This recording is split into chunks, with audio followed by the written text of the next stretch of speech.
Today is a difficult day for the 1,000-plus players across the NFL who will get handed their walking papers. Teams are required to get down to 53 players by 2 p.m. Mountain Standard Time on Saturday, September 1st. The Denver Broncos have already begun making their roster cuts. Coming off a 21-10 victory over the Cardinals in the preseason finale, Denver didn't have much time to breathe before having to make some fateful roster decisions. Some of the players waived will get claimed by other teams. That's the upside for these young players trying to catch on around the league. The last 4 preseason games served as a resume builder. NFL pro personnel departments make it their expertise to scour the coaches' film during preseason action, looking for those diamonds in the rough to prioritize on the wire.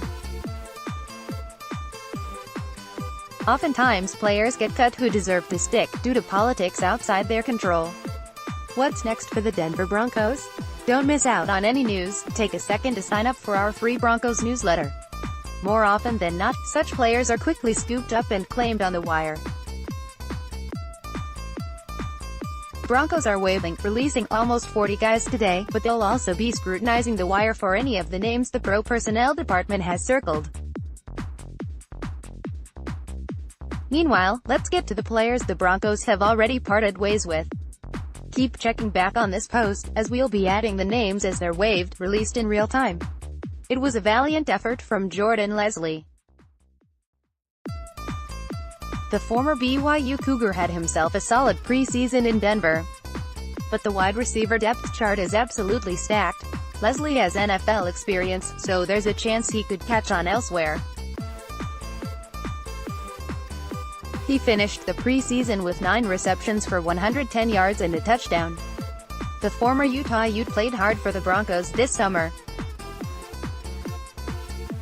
I would argue that Jeremiah Poutasi's performance was about as good as Max Garcia's, but draft pedigree and internal politics spelled doom for him. Poutasi is a candidate to be brought back and resigned to the practice squad, if he clears waivers. But I would expect some other team to pick him up. Hats off to the big fella. The Broncos like young players with experience at altitude. The former Oklahoma State standout couldn't cut it in Denver. But it was no shock. The Broncos are absolutely stacked on the defensive line. Several players will get cut from this group who deserve to be on a pro roster. I'm not sure that DeQuinton Osborne is among them, but he might get a chance elsewhere. John Diarse has NFL-caliber talent. He showed it during his time with the Broncos. But the roster math betrayed him in Denver. I wouldn't be surprised to see Diarse resign to the practice squad, if he makes it through waivers. Some receiver-starved NFL team might claim him though, because he was more than solid during the preseason. This one hurts. Anyone who's been paying attention to the Broncos in the month of August knows that Marcus Rush showed out. Unfortunately, he was buried on a depth chart replete with edge rushing talent. Rush notched a stripped sack in the preseason finale, but it was to no avail in sticking around Denver. At least, not on the active roster. It would not surprise me to see Rush resign to the practice squad. Antonio Simmons made a few plays in the orange and blue, but he suffered from the same syndrome as Rush. The Broncos are 4 deep at outside linebacker, and the team wants to find a way to hold on to Jeff Holland. For guys like Simmons, they have to recognize the preseason as that opportunity to shine for the other 31 teams. Hopefully, it was enough to earn him a shot elsewhere. The CFL's #1 overall pick just couldn't do enough to flash as a Bronco. He hauled in a few receptions during the preseason, but came off as just a guy.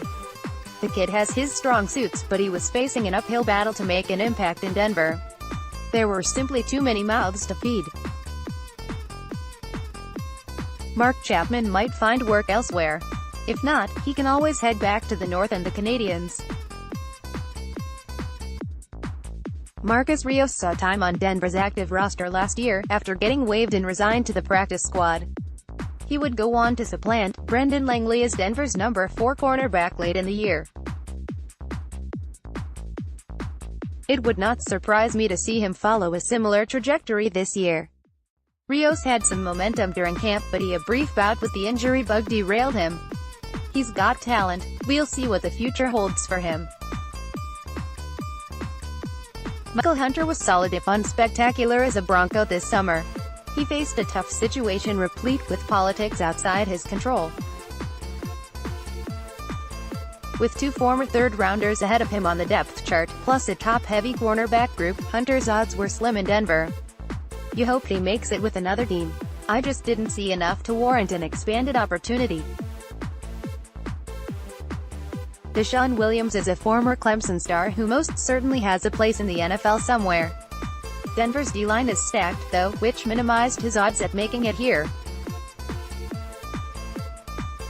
But he got the opportunity to learn at the feet of the best D-line coach in the NFL in Bill Collar, so hopefully he's able to parlay that into his repertoire moving forward.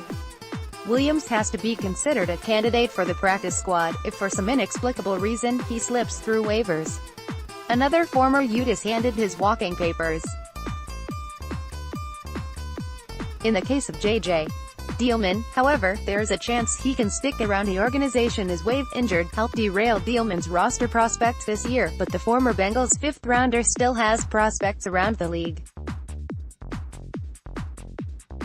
If he goes unclaimed, the Broncos will want to place him on injured reserve and keep him for another shot next year, but Dillman might not want that. He probably wants to play this year, and is hopeful another team swoops him up. The former CU star arrived to Broncos camp late, and played catch-up from the drop. Bryce Bobo went undrafted this year for a reason. But his 6'2" size might get him an opportunity elsewhere. The Broncos had all the big-bodied possession receivers they needed this year. At least Bobo got the chance to show out close to his college home. Happy trails.